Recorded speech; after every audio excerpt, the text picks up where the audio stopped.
Welcome back to my class. और ये class definitely आपके लिए बहुत ही यूजफुल होने वाली है, क्योंकि आज इस क्लास में हम सॉल्व कर रहे हैं स्पेसिमेन क्वेश्चन पेपर 2024, जो कि केमिस्ट्री के क्वेश्चन पेपर को लेकर के हम यहाँ पे चलेंगे। कई बार हमने क्वेश्चन पेपर्स डिस्कस किए हैं, जिसमें कि ये हमें पता है कि केमिस्ट्री का क्वेश्चन पेपर 2 पार्ट्स में हमें मिलेगा। फर्स्ट सेक्शन जो है सेक्शन ए होगा, देन सेक्शन बी होगा। सेक्शन ए हमें कंपलसरी पार्ट है, जिसे 40 मार्क्स के क्वेश्चंस को हमको अटेम्प्ट करना है। और ये सेक्शन ए भी different type of variety of questions में सेटअप है। तो यहाँ पे समझते हैं। तो क्वेश्चन नंबर 1 है, जो कि ऑब्जेक्टिव है। ऑब्जेक्टिव क्वेश्चंस में हमें 15 क्वेश्चंस है, जो कि ईच क्वेश्चन 1 मार्क्स का होने वाला है। तो चलिए स्टार्ट करते हैं क्वेश्चन पेपर। तो first question, choose the correct answer to the question from the given option. Do not copy the question, write the correct answer only. इसमें साफ साफ लिखा हुआ है कि हमें इस क्वेश्चन को कॉपी नहीं करना है अपनी आंसर शीट में, only answer you have to write there. हमें वहां पे केवल और केवल आंसर लिखना है। क्वेश्चन नंबर 1 क्या बोल रहा है? In aqua solution of copper sulfate turn colorless on electrolysis, which of the following could be the electrode? क्या क्या दिया हुआ है? P, Q, R। तो इसमें दिया है anode, copper, cathode, copper. Q दिया हुआ है anode platinum, cathode copper. R दिया है एनोड कॉपर और कैथोड प्लैटिनम। अब इसमें से क्या सही होने वाला है? Only P, that means anode copper और cathode copper. Q anode platinum और कैथोड कॉपर। थर्ड है आर, जो है एनोड कॉपर कैथोड प्लेटिनम। तो पी होगा, क्यू होगा, आर होगा, या क्यू और आर होगा? तो इसमें आंसर होगा हमारा क्यू, क्योंकि aqueous solution of copper sulphate turn colourless of electrolysis. किसका इलेक्ट्रोलिसिस होता है? Anode platinum and cathode copper. Means answer ये हमारा हो गया करेक्ट आंसर। अब आगे देखते हैं question number 2। Question number 2, a compound P is heated in a test tube with a sodium hydroxide solution. A red litmus paper held at the mouth of the test tube turned blue. Which of the following could compound P? अब यहाँ पे वो compound क्या हो सकता है? Zinc sulphate, copper sulphate, ferrous sulphate and ammonium sulphate. तो अब हमें इसका आंसर बताना है। तो आंसर अमोनियम सल्फेट। क्यों होगा अमोनियम सल्फेट, ये समझते हैं।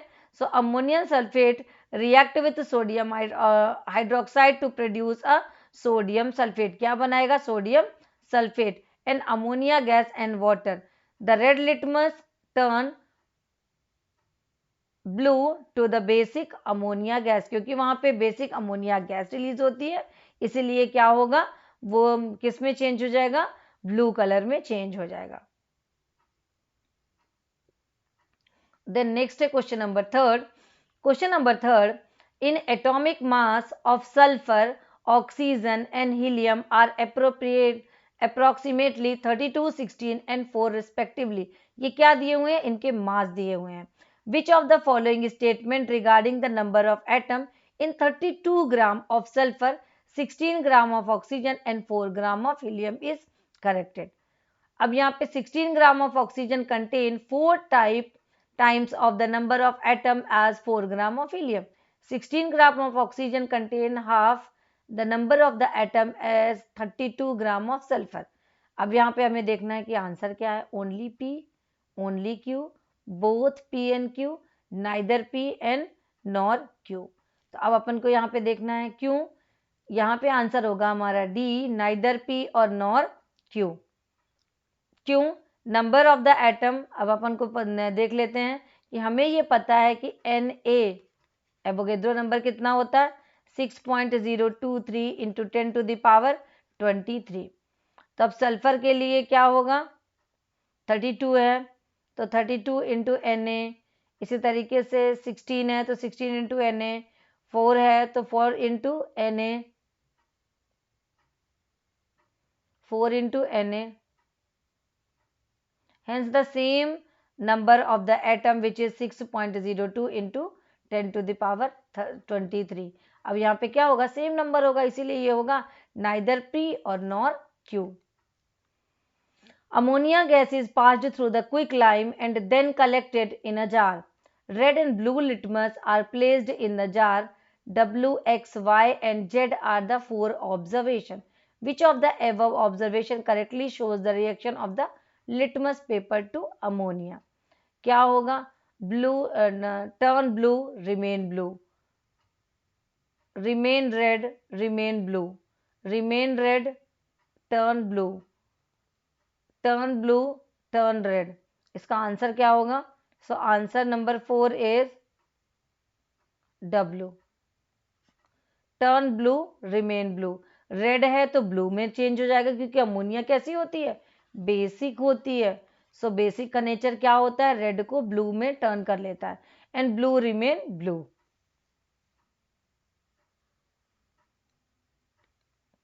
Next question. Glucose react with concentrated sulfuric acid to give a very pure form of carbon called sugar charcoal. The reaction taking place is oxidation, conversion, dehydration and combination. अब हमें बताना है कि ये reaction कौन से टाइप की reaction है. तो ये होगी डिहाइड्रेशन रिएक्शन. डिहाइड्रेशन क्यों? क्योंकि concentrated sulphuric acid is strong dehydrating agent due to the strong affinity of water. तो हम यहाँ पे बोल सकते हैं कि reaction taking place is a dehydration reaction. तो रिएक्शन क्या होगी? कुछ याद आ रहा है? C6H12O6 लेंगे और कंसंट्रेटेड H2SO4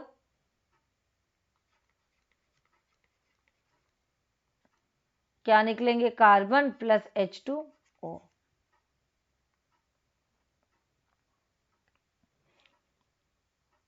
डिहाइड्रेशन होगा क्योंकि कार्बन इसमें निकलेगा 6H और क्या निकलेंगे? वाटर निकलेंगे हमारे. और इसको हमको करना पड़ेगा बैलेंस में भी. यहाँ पे 6 वाटर निकलेंगे, 6 कार्बन और 6 वाटर के मॉलिक्यूल. नेक्स्ट क्वेश्चन चेक करते हैं. In which the following electrolytic cell PQRS will silver plating be done on the spoon. अब इसमें देखना है किस में हो रही है क्योंकि PQRS ये हमारा P है, ये Q है, ये R है और ये S है. तो इसमें हमें देखना है कि किस पे सिल्वर प्लेटिंग होगी. सिल्वर प्लेटिंग हमारी 1 2 3 4 मीन्स हमारे पास होगी Q पे. B answer is correct. क्यों? Anode should be the plate of silver and the cathode should be the spoon to the electrolytic cell. Means क्या होगा? अपन को क्या लेना है? स्पून. ये हमारा करेक्ट होगा. नेक्स्ट क्वेश्चन है. The basicity of the acidic acid is. Acidic acid की बेसिसिटी 1 होगी क्योंकि इसका होता है CH3COOH. डिसोसिएट होगा तो क्या निकलेगा? CH3COO minus then H plus हमारा यहाँ पे रिमूव होगा. अब यहाँ पे A3 प्लस है और B1 माइनस है. So number of electron present in outer most shell of the atom A and B respectively. तो यहाँ पे हमें ये बताना है कि इसके आउटर मोस्ट सेल पे कितने इलेक्ट्रॉन है. तो यहाँ पे आउटर मोस्ट सेल पे कितने इलेक्ट्रॉन होंगे? पहले वाले में है हमारे आउटर मोस्ट सेल पे 3 plus. That means outer most shell पे है हमारे 3 इलेक्ट्रॉन होगा. तो 3 के हमको 2 मिल गए. अब इसमें -1 है. -1 कब होगा? जब ये 1 लेगा. दैट मीन्स इलेक्ट्रॉन कितने होंगे? 3 and 7. That means C is correct. Next question देखते हैं. A dash solution is observed after placing magnesium metal in a solution of copper sulfate for half an hour. क्या होगा यहाँ पे? The solution is observe. ये क्या हो जाएगा? क्योंकि ले लिया हमने मैग्नीशियम मेटल, होगा ये कलरलेस. क्यों होगा ये भी देखते हैं. कलरलेस. तो रिएक्टिविटी सीरीज के अकॉर्डिंग क्या होगा? Magnesium is more reactive compare to the copper. तो कॉपर, अगर कॉपर है यहाँ पे, कॉपर सल्फेट है, हमने क्या इंट्रोड्यूस कर दिया? मैग्नीशियम. तो क्या बन जाएगा यहाँ पे? MgSO4 बनेगा और MgSO4 और कॉपर रिलीज होगा. दैट मीन्स ब्लू कलर किस में चेंज हो जाएगा? कलरलेस में. इसीलिए आंसर होगा colourless B. An element with atomic number will form a acidic oxide. कौन इसमें एसिडिक ऑक्साइड का फॉर्मेशन करेगा? एसिडिक ऑक्साइड का फॉर्मेशन करेगा 17, क्योंकि ये भी पॉजिटिव और ये भी positive.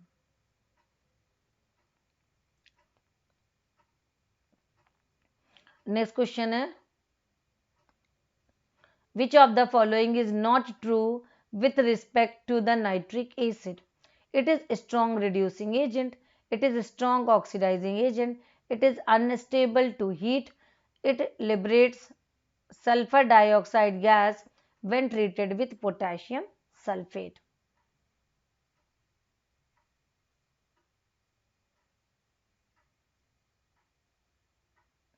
It is a strong reducing agent. Nitric acid is a strong oxidising agent. Strong oxidising agent है, इसीलिए ये सेंटेंस इसके लिए नहीं है, not true for the respective. और क्या है? स्ट्रॉन्ग ऑक्सीडाइजिंग एजेंट है, अनस्टेबल टू हीट है, it liberate sulphur dioxide gas which treated with potassium sulphate.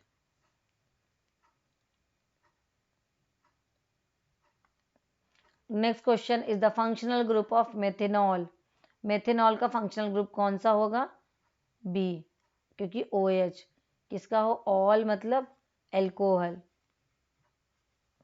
तो ये होगा आंसर सही B. The process of electrolysis is an example of, किस चीज का एग्जाम्पल है? Process of electrolysis is example of, हमें ये पता है कि इलेक्ट्रोलिसिस में क्या होता है? ऑक्सीडेशन होता है और क्या का साथ साथ रिडक्शन भी होता है। तो दोनों जब रिएक्शन एक साथ होती है उसे हम बोलते हैं redox reaction. That means C is the correct answer. The catalyst used in Ostwald process is, Ostwald process में कौन सा कैटलिस्ट यूज करते हैं? कैटलिस्ट यूज करते हैं यहाँ पे प्लैटिनम, PT कैटलिस्ट हम यहाँ पे यूज करते हैं। And elements belong the third period in a 16 group. It will have electron at its valence cell. उसके वैलेंस सेल में कितने इलेक्ट्रॉन होंगे? 6 इलेक्ट्रॉन, क्योंकि in a belong of the element of the third period is 16th group which have the atom electronic configuration क्या होगा? 286। 286 that means ये क्या होगा? 6 इलेक्ट्रॉन इसके आउटर मोस्ट सेल पे होंगे।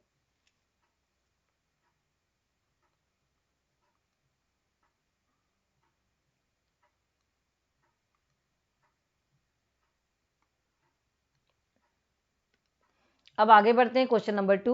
हमें ये डायग्राम दिख रहा है, ये फाउंटेन एक्सपेरिमेंट है। फाउंटेन एक्सपेरिमेंट में यहाँ पे लिटमस सोल्यूशन है, यहाँ पे HCl गैस है। HCl गैस पे फाउंटेन एक्सपेरिमेंट से रिलेटेड क्वेश्चन है, तो हमें अभी देना है इसके आंसर। सो पहला क्वेश्चन है, the fountain when the few drop of the water, पूरी प्रोसेस लिखी हुई है। देन हमें क्या बताना है? Explain why the litmus solution get sucked up when sodium hydroxide is used.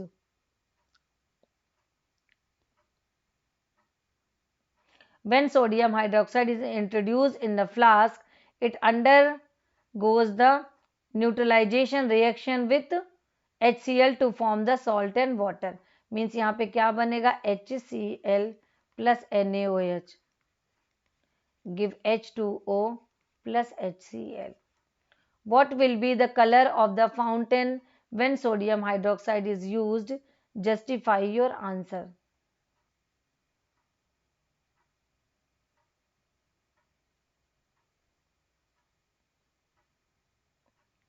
The color of the litmus solution will remain unchanged. To the fountain will be the blue in color. HCl and the sodium hydroxide undergoes the neutralization reaction to form a salt and water, which are neutralized product. Hence the color of the litmus solution will not change. यहाँ पे color change नहीं होगा. Color will not change.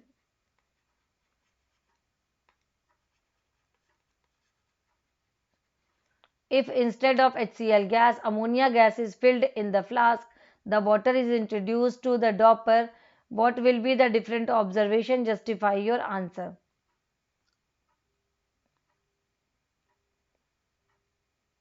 The observation will be the same. Ammonia gas and water produce ammonium hydroxide which is the basic in nature. तो क्या होगा यहाँ पे, again the blue colour fountain will be seen. क्या बनेगा, फिर से blue colour का फाउंटेन बनेगा. Match the following A and B. इन दोनों को ए और बी से मैचिंग करना है. सो एल्यूमिनियम, एल्यूमिनियम क्या होगा यहाँ पे, हेल हेरोल्ड डिपॉजिट के सामने रखना है. सल्फ्यूरिक एसिड, सल्फ्यूरिक एसिड कहाँ यूज करते हैं हम, कॉन्टेक्ट प्रोसेस में यूज करते हैं. कैल्शिनेशन, कैल्शिनेशन कहाँ यूज होता है, कार्बोनेट ओर के लिए हम यूज करते हैं. Calcium chloride, calcium chloride electrovalent compound बनाते हैं. कार्बन टेट्राक्लोराइड कोवैलेंट कंपाउंड का फॉर्मेशन करते हैं. Complete the following by choosing the correct answer. तो इसमें करेक्ट आंसर क्या है, an element has the electron in the outermost shell, then it likely to be have the smallest and longest atomic size amongst all the elements in the same period. तो यहाँ पे देखना है answer, answer longest, पहले का answer हुआ longest.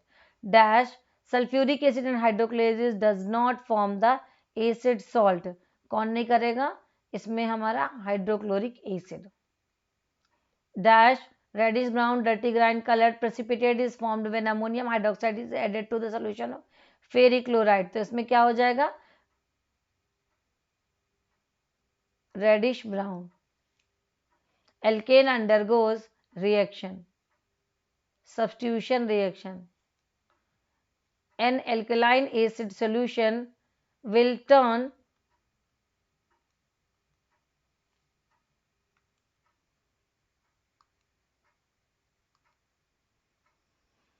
alkaline undergoes an alkaline solution will turn methyl orange solution pink. कैसा होगा ये, क्यों चेंज करता है ये, एन एसिडिक. क्या होगा, an acidic solution will turn methyl orange pink. क्योंकि क्या होगा, एसिडिक में मिथाइल ऑरेंज किस में चेंज होगा, ऑरेंज सोल्यूशन टू पिंक. और अगर एल्कलाइन होता तो पिंक टू ऑरेंज में ये चेंज होता. नेक्स्ट क्वेश्चन है identify the following.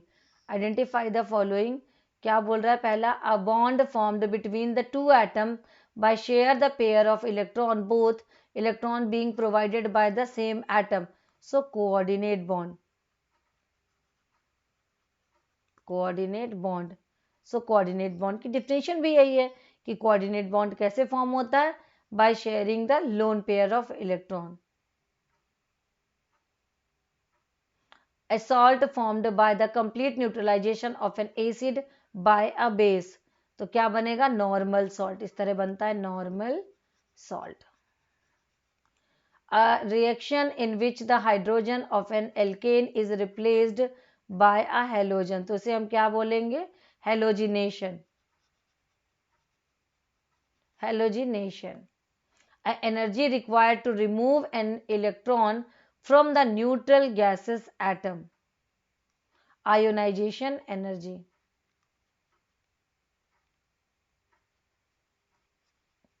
Ionization energy.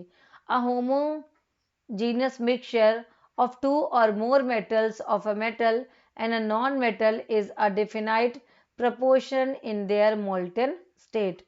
तो ये क्या हो गया, ये हो गया alloy. Next question section A का ये लास्ट क्वेश्चन है. Draw the structure diagram of the following.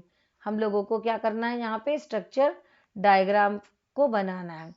तो पहला चीज है हमारा 1 propanol. 1 propanol 1 2 3 means 3 carbon atom. Propanol H H 1 propanol means यहाँ पे क्या लगेगा, OH लग गया, ये हो गया 1 प्रोपेनॉल. सेकेंड है 1 2 dichloro ethane. 1 2 dichloro ethane.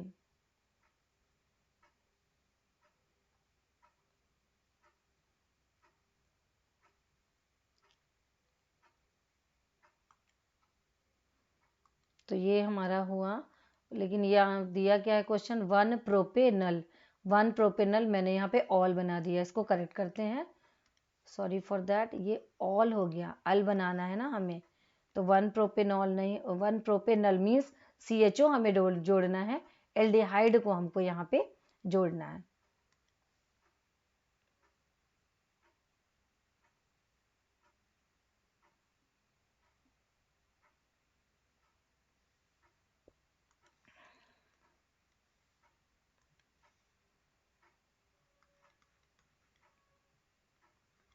CHO, double bond O CHO, 1 propanal. अब अगला अपन देखते हैं 1,2 डाइक्लोरो इथेन। 1,2 डाइक्लोरो इथेन कैसे बनाएंगे, 1,2 डाइक्लोरो मीन्स Cl यहाँ लगा दो, यहाँ लगा दो, और इथेन, 1,2 डाइक्लोरो इथेन, ये सब जगह लगेंगे हाइड्रोजन। ये हमारा स्ट्रक्चर बन गया 1,2 डाइक्लोरो इथेन का। इसके बाद अपन को देखना है ब्यूट टू इन। ब्यूट टू इन का क्या होगा, यहाँ पे बना लेते हैं but two ene, that means butene 1 2 2 ene बोल रहा है, मीन्स यहाँ पे डबल बॉन्ड, और ये ब्यूट टू इन में ये हमको H H H और ये H, इधर भी अपन को लिखना है,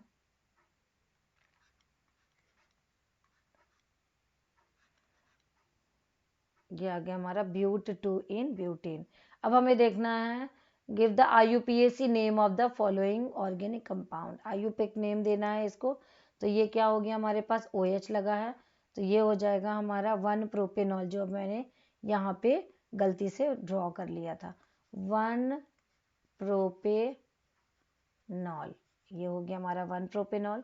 ये क्या हो गया हमारा, सेकेंड में डबल बॉन्ड लगा है हमारा, तो हम इधर से जाएंगे 1 2 3 4 5,